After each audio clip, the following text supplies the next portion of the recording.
Hi, I'm Ruth Ann Ritchie, Executive Director of the Orpheus Chamber Singers. I just sat down and had a few moments of conversation with Artistic Director J.D. Burnett. You're looking into year 29, what are you most excited about? Well, this is an interesting year as we kind of ramp up toward our 30th anniversary in the following season. And so we've tried to create a season this coming year that sort of ramps up in that way. And so I don't know, like certainly what I'm most excited about is the way we'll end the season.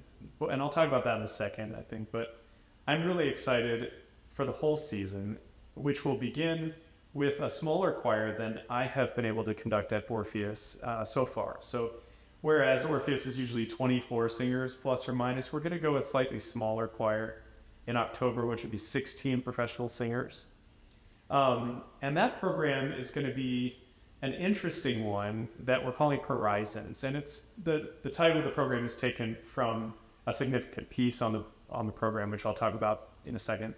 But the angle of it is that it deals with people who have, for one reason or another, left their homes, or who have had their homes, and I mean owned land, invaded or taken possession of in some fashion. And so we'll have a really great set on of spirituals that are sort of informed and led into by the Dvorak tune Going Home, which is the tune from the New World Symphony. And it's because Dvorak, after having spent some time in the United States, left saying to American composers, and something that he had written, I think American composers should use the African American spiritual as the basis for their composition because it's such substantial music. And so we'll sing an arrangement of Going Home, Dvorak, followed by some arrangements of spirituals from the United States, of course. And some were arranged by black composers, and some were arranged by white composers. And so just interesting to kind of consider how those important tunes from our heritage are given life in the form of these great arrangements. The program is titled Horizons because it's a piece on the program that talks about the South African indigenous peoples who saw explorers and settlers take their land. And whereas these Dutch colonists were basically looked at as gods by the indigenous people, they would soon realize that they were going to be the source of their extinction or near extinction. Very touching and kind of a chunky work in the middle of the program. We're going to do a set on composers who left the Soviet bloc and wrote pieces as expats in other countries outside of the Soviet bloc, Harvard Kurt, Hormes, and a few others. So it's a really interesting collection of works for in various ways we look at how people's home is either they're forced to leave or they are forced to accept in some way outside influence. We'll do Christmas as normal. Boy, did I enjoy my first Christmas with Orpheus. It was such a treat to step into that tradition that was so beautifully established before I arrived. I look forward to that. It'll feel very much similar to Orpheus Christmases of the past. And then in the spring, of course, we're going to conclude with a kind of larger project in March where we'll present the entirety of Rachmaninoff's All-Night Vigil, which contains all of the liturgical music for an all-night vigil. Sounds silly to say it that way, but all a cappella. We're going to use 36 singers for this. It's such substantial music. Our normal complement of 24, 26 Orpheus singers from the Dallas Metroplex will be complemented by some guests who we will bring in visiting, altos and especially basses. There are a few specialists in our country who make a considerable part of their musical lives as singing the very low notes in Russian music, and we'll delight in welcoming them to Dallas to present this really amazing, reflective, and deeply touching work. That will be a perfect send-off for us as we complete our 29th season and look forward to our 30th.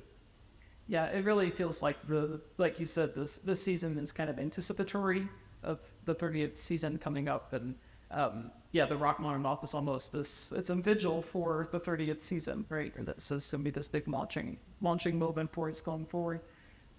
You said that with the Rachmaninoff, of course, we're going to have 36, and then Christmas is going to be 24. 24. And then we'll have 16 for October. So can you talk a little bit about the difference of how the sound works between those different sizes of choirs and how you work with the Sure, yeah. This is one of the things that fascinates me the most about our craft in choral music is the difference in sound between choir to choir or rep to rep, repertoire to repertoire, or venue to venue. And it's a constant pursuit of ours as choral musicians to find that kind of perfect marriage between space and voice and repertoire. And, having spent 6 projects now with Orpheus and feeling like I'm really starting to understand who they are as an organism and who we are on our journey together and our growth together, it's been really an enjoyable process, and one that, if however much I'm able to sort of step out of ourselves and observe, to watch that sound kind of change and grow. And for every choral singer or choral conductor, there is probably a distinct opinion about sound, and that's one of the things that makes this art form so spectacular, is because, it's live music, it's temporal art, it changes depending on who's there. And, of course, any kind of music does.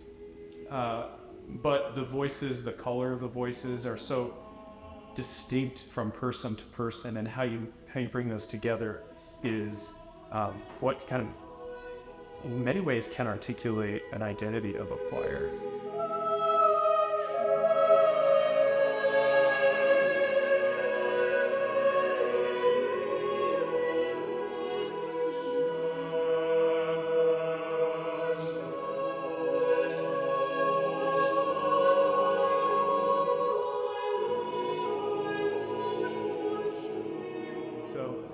Most of my training, obviously I'm American and have done my training here, and the American choral tradition is one that it has been shaped by many influences, kind of older European ones from Germany and Scandinavia that made it into the northern part of our country, to the kind of congregational singing that was so intentionally cultivated in the late 19th century, early 20th century, to the more academic side, once the early music movement was kind of born in this country in the 70s, to the major works. There's so many different things that have helped shape whatever someone might think about as an American choir. We're a younger tradition than the Europeans, and we can look to that tradition and admire it greatly, and also at the same time sort of be proud about the tradition we've established here. And so, my as an American, I have in some ways, I'm several musical generations separate from the luminaries like Robert Shaw, Joseph Flummerfelt at Westminster Choir College, and others. But I also admire choirs that I have listened to on recordings for a long time, and those have been, the ones that I might point to are some of the radio choirs in Europe. especially Scandinavia. Swedish radio choir. It's like will always be a sound in my ear, and they really sing. They sing with great discipline and exacting technique. But what I've always admired about those choirs is that they don't reduce themselves in order to be a single organism.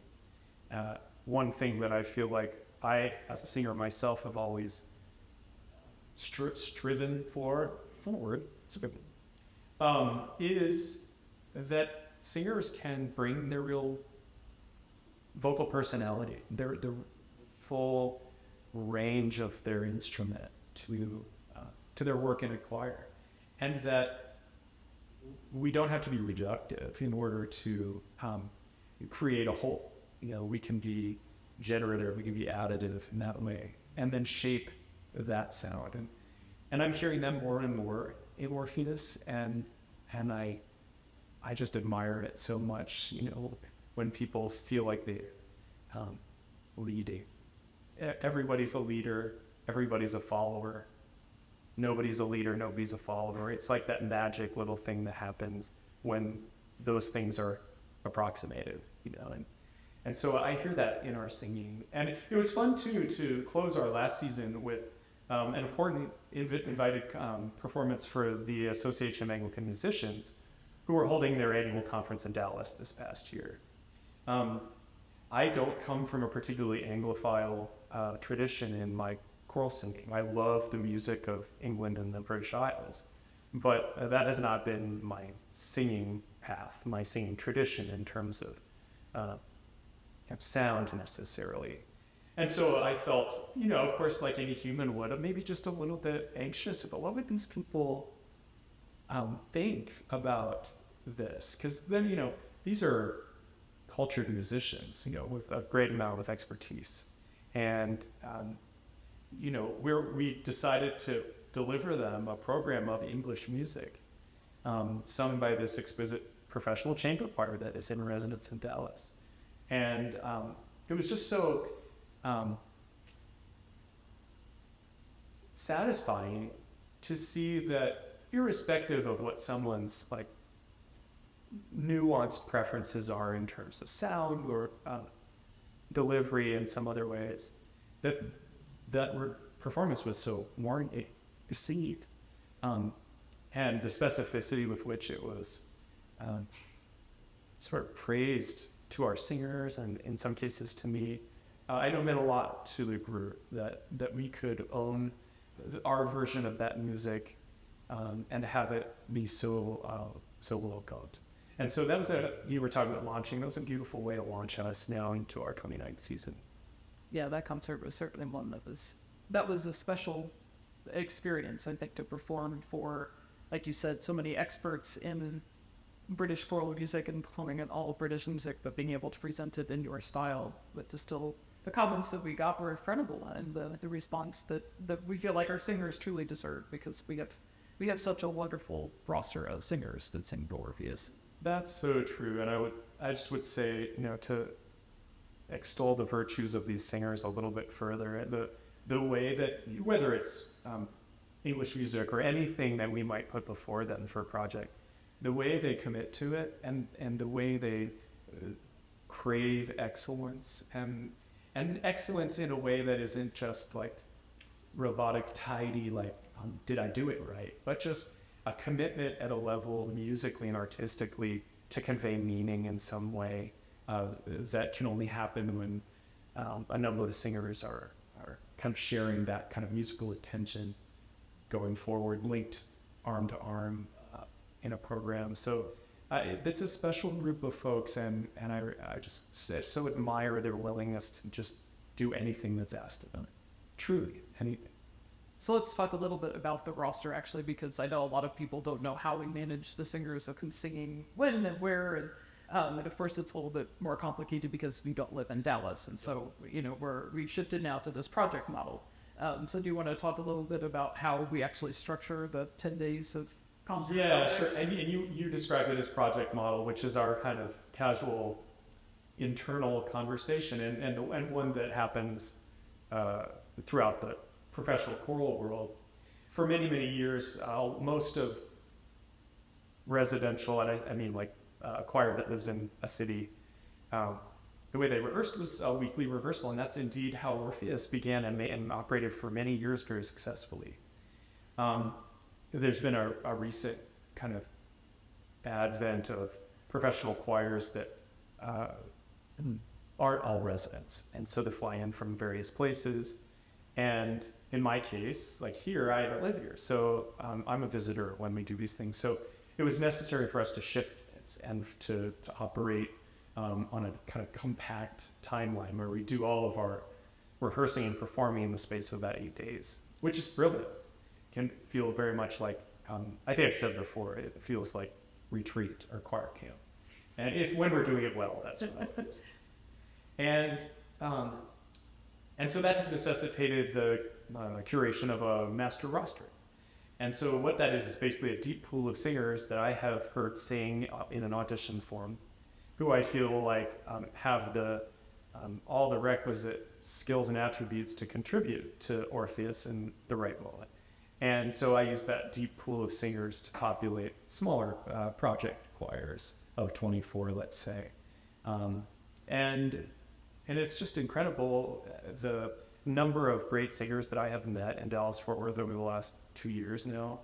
They're just everywhere, it seems, and it's so exciting every time I hold auditions to get to hear a whole list of people, one after the other, who just have these really brilliant gifts.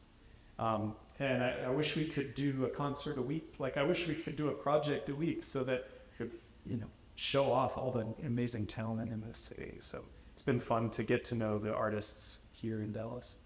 Yeah, the talent that we have here is, it's a little overwhelming at times. I mean, this past year when we went to hold auditions again, we were just overwhelmed at the amount of people that wanted to sing for Orpheus and that wanted to be able to audition and try to become part of this group. That's the thing. It's just like it's overwhelming in like the kind of positive way. You just can't believe, A, the numbers, and B, the interest, and it's just exciting. And I think it speaks. The music network, as you know, of being a musician, like the network is always, communicative, and to know that the word on the street among musicians is positive. That feels good. It feels good to those of us who are, making it happen, and I'm happy that other people want to enjoy the circle in that way. It's neat. I'm looking forward to hearing yet another day of auditions tomorrow. Right? They just keep coming. Yeah. And this is all just. It's still, even though it's been 18 months now, and in many ways the honeymoon period is sort of over, probably for a lot of people, but it still feels like it's ongoing for me. And I'm wondering about you too. Like, I get to sit here and talk about singing and about repertoire and that sort of thing, and those are exciting things that were compelling factors when I decided to come take this woman's job. But another big reason that I felt like this was going to be a manageable addition to my already sort of busier life was that I was going to have a partner like you, an administrative partner in this endeavor. And I've just grown to admire your work with Orpheus over the last 2 years, because your vision is so clear, and because all the details that go into running a nonprofit are so carefully considered, and nothing ever kind of catches us by surprise too much. You foresee so many things. So I'm eager to hear you talk a little bit about your vision for this organization from your point of view, and which may be an administrative one, but you have artistic sensibilities because you're a professional musician yourself. So, what are you looking forward to next year? Well, and beyond. Beyond, yeah. Well, it is still an exciting point at Orpheus's career, just because, like we said, we've got all this excitement coming from so many new artists and so many young artists that are just coming out of school too and giving them their first professional opportunities. And as a professional musician myself, for those people who don't know, I have 2 degrees in performance. What I always strive for is that I want to take care of every detail so that when you and our singers walk out on stage, that you don't have to think about anything but that moment and the music that you're performing at that exact moment. And so sometimes, of course, this means that I'm doing things like moving pianos and dealing with the problem at the box office, and did the lights go on, or did lost the microphone, or these sorts of things. But when I step back and I think about the role of executive director overall, you know that quote about Fred Astaire and Ginger Rogers, that Ginger did everything Fred did, but backwards and in high heels. Sometimes it feels like that's kind of the role that I have. That we're looking at Orpheus from 2 different perspectives so that we can catch everything that's happening with the organization. So your job is to stand in one place and be looking forward and be looking, scanning the entire horizon, if we keep coming back to the horizon theme, right? And saying, hey, we have all of these possibilities, this is what I want to do. And my job is to stand on the other side of your vision and figure out how we can reverse engineer it. And of course, along the way, then we have to negotiate and kind of ping pong back and forth. I mean, it would be great if you came to me and said, I want to do a tour all in Hawaii next year. And I'd have to come back to you and say, I'm really sorry, we can't do that for the following reasons. I thought you were suggesting. Oh, yeah, I know, right? Let's do that, yeah. But my job is to really be thinking about who the partners are that we need to cultivate, whether that's a venue, whether that's a donor, whether that's a grantor, other musicians, and figuring out, best ways to approach them, best ways to bring them into the organization, and also to be figuring out a timeline. Some projects are fantastic, but they can't all happen at the same time. And so figuring out, we need to do this project first before we do this one, and here's why. And I know a lot of people think that, the administrative side, to them, they think it's just a lot of spreadsheets and payroll, a lot of bean counting or whatever. But I actually find it wildly creative because it is constant problem solving. That it's, like you said, I try. I'm glad you think that I catch most things that go wrong before they happen, but that is my job, is that I'm constantly looking for every problem and trying to figure out how to head it off. And that just involves a lot of both wide range thinking and also very specific thinking at the same time. Yeah, and you do that so well. I find amazing the people who do the kind of visionary administrative work that you do so well. I feel like I do as much as I have to get by, and try not to always let it consume the hours that it could, and so it's so nice to have somebody who loves it like you do and does it so well to sort of share this whole journey with, and I think it's kind of a rare setup. I feel like it doesn't happen as well as it happens for us in a lot of corners. And, I think about the other places in the world where, I think about South Korea. South Korea has a state-funded professional choir in every major municipality. And so there's a channel of support that is organized, like, before the thing ever gets off the ground. It's not that way in this country. We have to find multiple arteries of support. And one of the things that I have been impressed with, and would love to hear you say more about, is the number of people and organizations in this Metroplex who are truly interested in seeing the kind of work that Orpheus does succeed. They want to partner. They want to support. They want to volunteer, and the work, whether it's contributory or like ushering or whatever it might be that helps us, is so essential. And so you've been around Orpheus a little longer than I have, and I imagine you have thoughts on this too. It's just like how incredible it is that someone wants to do that. Like, they see the work.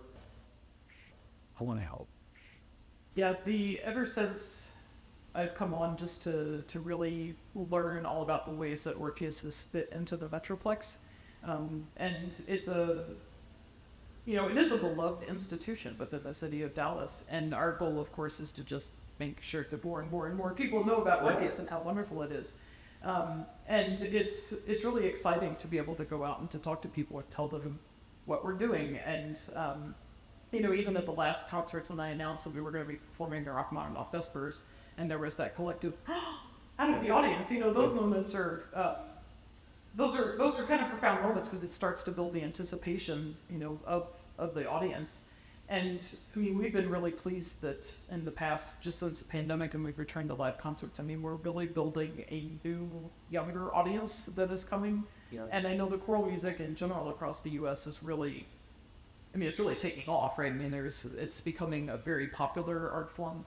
And to see that and really witness it here in Dallas is, it's thrilling. And just anecdotally, one of the cool things about what you just said is that to hear comments from longtime Orpheus supporters and concert goers who have themselves noticed that the audience is starting to trend a little bit younger. They're starting to see people a generation below them regularly come and enjoy the kind of work that Orpheus does. And that clearly it means something to them, that this is not going to fade out when their support fades out, and that part's exciting, to hear them talk about it. Yeah, and it's, for me, as work when I'm, sitting in the audience and working on the front of house side of things, to talk to someone who has never been to an Orpheus concert before, and then they come to their first Orpheus concert and see the look on their face after their first, their first experience. Just sitting with friends that didn't know anything about Orpheus and, whether they have a musical background or not, to just experience what it's like to have the vibrations of the human voice and the power that you can get out of 24 to 26 singers. I mean, that's it's the transformational moment. It is. Artistically speaking. And the reason that you and I know that that's true is because we have the same experience at the beginning of every project. Every time they make the first sound, it's an incredibly physical experience. And it can be intellectual, it can be spiritual, but I know the first time Orpheus goers, think, oh my gosh, I didn't know that kind of sound was possible on this plane. I have the same experience every time I get together with them for the first time. I think you've said the same. Yeah, it's a very vivid moment for me, actually, your very first rehearsal with Orpheus. And just the first few minutes of singing when, everyone was a little uncertain. It's the new guy. How is this all going to work? And just the moment with the choir, you could just tell they were like, this is okay. This is a new thing, but here it goes. And the power of everyone linking together.